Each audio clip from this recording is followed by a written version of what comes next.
So the problem was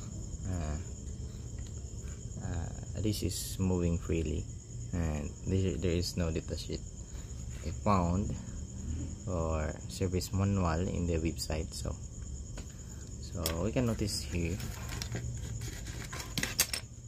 there is a 2 block screw, an Allen screw. So it is used to tighten this what we call this indicator.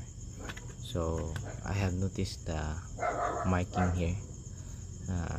When you tighten that Allen screw, there will be a 2.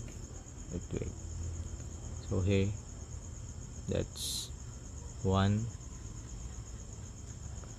and the other is here. So we're gonna